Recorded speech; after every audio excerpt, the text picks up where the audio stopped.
All right, guys, welcome back to TCI Headquarters. We are here to preview Saturday's game, 5 o'clock kick, Death Valley, full stadium, fans, tailgating, all the things we love to see here at Clemson. Hopefully we see a win. We're going to preview the South Carolina State game, obviously a game that fans are going to be looking for some answers, even though the opponent is not the level they would want to be. Davis, let's start with you. Talk about some of the keys to the game, and I don't think the key is going to be keys to winning, but what do you want to see Saturday? Just show up and get off the bus. That's the first thing. Get in the stadium. But I think if you're Clemson, obviously it's fixing the things that you can control, right? Because so much of the talk this week has been about the self-inflicted errors on offense and sort of the operational things, the miscommunication with receivers, missed assignments, blocks, on the offensive line, getting the running game, things that they can control.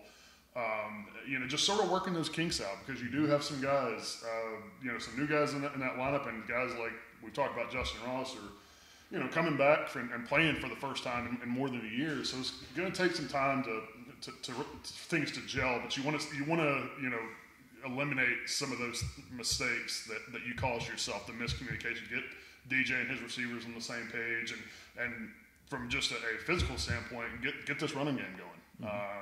2 yards rushing against Georgia.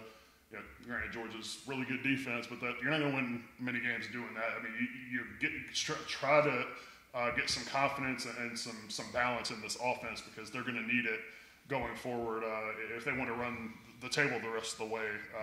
And like you said, this isn't the stiffest level of competition, but do what you have to do, and then get out of the game healthy. That's a big key. Yeah, they've already had their share of injuries, so. And we talked about this in another video, but I'll be interested to see just how long they might play this offense, even if it's a blowout at halftime, to try to maybe get some of that continuity, work some of those kinks out, particularly with the offensive line, and just getting some confidence for this offense going into ACC play next week against Georgia Tech. But you're the more talented team. Do what you have to do. Get out pretty healthy. All right, Sam, what's some of the things you want to see, or some of the keys you think will look for? Just echoing what Davis said, I think first and foremost, you kind of just want to get in there and, you want to establish DJ's confidence and be able to have him, make some throws and get some touchdowns on the board. I think you also just want to punch them in the mouth first and run the football, and that's obviously something they didn't do. You only saw Lynn J. Dixon get one carry. I mean, obviously you would like to see him get more, because, he got 10 yards on that carry. Kobe Pace, he was primarily the main guy they had back there, but he wasn't very effective because they just didn't run the ball. To call anybody a main guy against Georgia is pretty stretched. Yeah, I think he was probably the one that was in the backfield the most. But he started, yeah.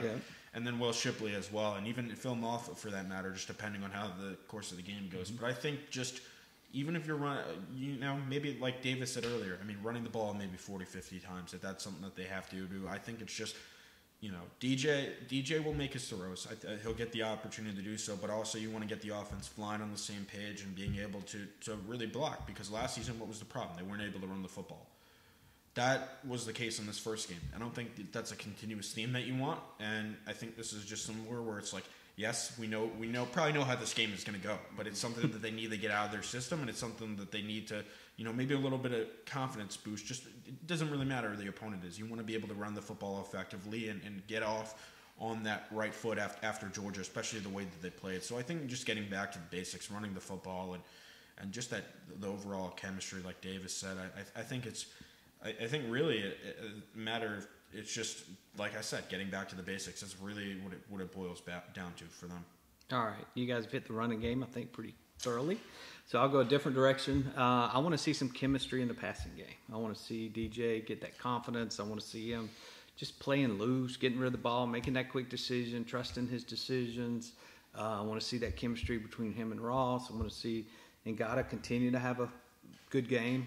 We saw his best game as a Tiger last week against Georgia. I want to see him build off of that, and want to see some of these younger guys come in, Bo Collins, Dakari Collins. I'm really excited to see what we're going to see from Dakari. I think he's going to become a bigger factor moving forward, especially if EJ has to go ahead and have the surgery. But I want to see some confidence on the offense. I want to see a good mix. I'm not going to read too much into this game.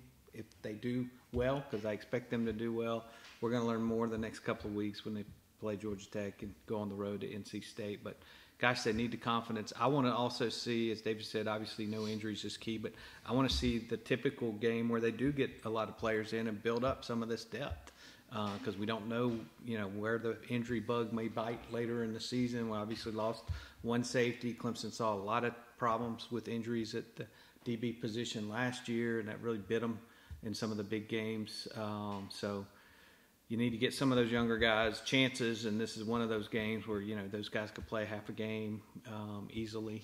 So we'll probably see the 3s and the 4s get the most playing time, maybe outside of Connecticut, that they'll get this season. So that's what I want to see. All right, now we're going to go on the limb, give you score predictions. Last week we didn't do so well, but I don't think very many people predicted what we saw Saturday in Bank of America. Davis, let's start with you. Okay, my prediction is Clemson will score an offensive touchdown. That's one of my predictions. I ain't going way out on that limb. I do think that will happen. I don't know. I think they'll have a pretty comfortable lead at halftime. And then sort of what I was talking about earlier. I would not be surprised at all if they keep the ones in on offense for that third quarter. So I think those guys may score another touchdown or two before they go to the bench. I'm going to say 49-10 Clemson. 49-10.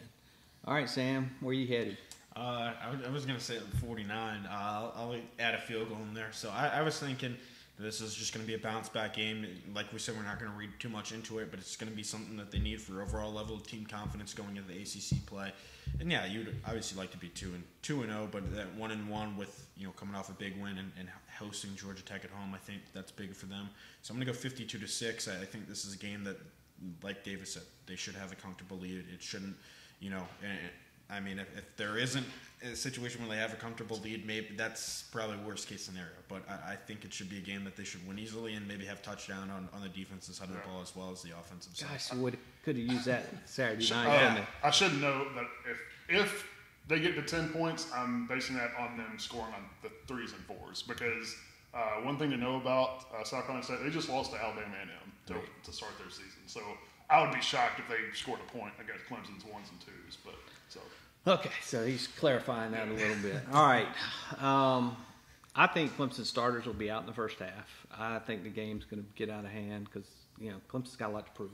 I don't think we saw the Clemson offense that the coaches have seen in practice and what they saw at this spring. I think they'll be able to, and again, going to what you just said, the opponent's just not there. So I expect Clemson to put up high 20s, 30s in the first half.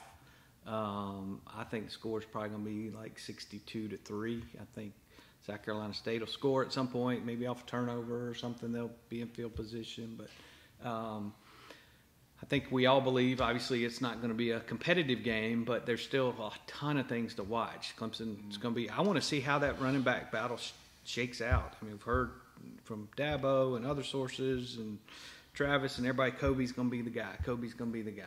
And then we've heard all the buzz about Shipley. And then Lindsay was kind of the forgotten man, but came in and had the best game in his limited opportunities Saturday night. So I think that's a battle royale, and we haven't even seen Maffa. So, that's there for the taking. All of those guys are going to get – I'm going to go out on a limb and say they'll all get 5+ carries this week. So they'll have opportunities to do something. So I'm interested to see how that shakes out, and I'm interested to see, some of these other guys that are on the 2s and the 3s that get opportunities that say, hey, I deserve more playing time. Yeah, I'm also interested to see what the split's going to be in terms of play calling. I have a feeling this is going to be a game where they run it a lot just to do it, just so they can do it, get some confidence going in that area. And I mean, because they could come out and throw the ball 50 times and still score 70 points. But again, I think this is more about Clemson and the long term in terms of the rest of their schedule and trying to get this offense to be multi-dimensional to get to the ACC title game if they get there with one loss. This isn't as much a self-evaluation game as Georgia is. It's more so like let's get back to the basics and let's get ourselves back on the right track. And that's a good thing, like they talked about last week, is playing a team like Georgia, you're going to know right off the bat exactly what you need to work on and what your strengths, what your weaknesses are, and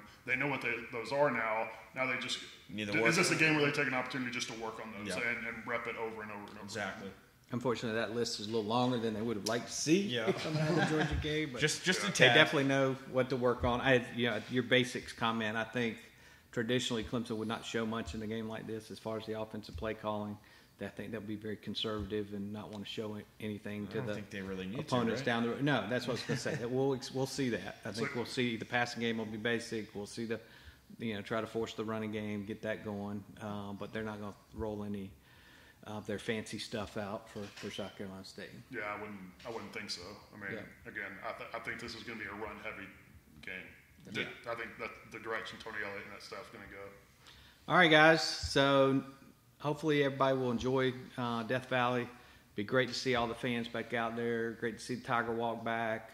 They will not have the gathering at the Paul for the first 2 games at least. From some of the things we've heard, I'm not sure we'll see that again this season. We may not see it again ever, but that's another topic. But fans will be in the stands. I'm interested to see the crowd and the noise, even though it's South Carolina State. I think there'll be a lot of support. Fans are going to love just being back out there. We'll have everything covered for you. These guys get to see their first game in Death Valley, so excited to hear what they think after Saturday night. Even though this isn't the greatest opponent, it's still one of the best environments in the country to watch a football game, and we will all enjoy that. We'll have Bart on the sidelines. I'll be on the sidelines. We'll have Bart's great photo galleries. Tons of stuff headed your way. Stay tuned to the Clemson Insider for the most complete coverage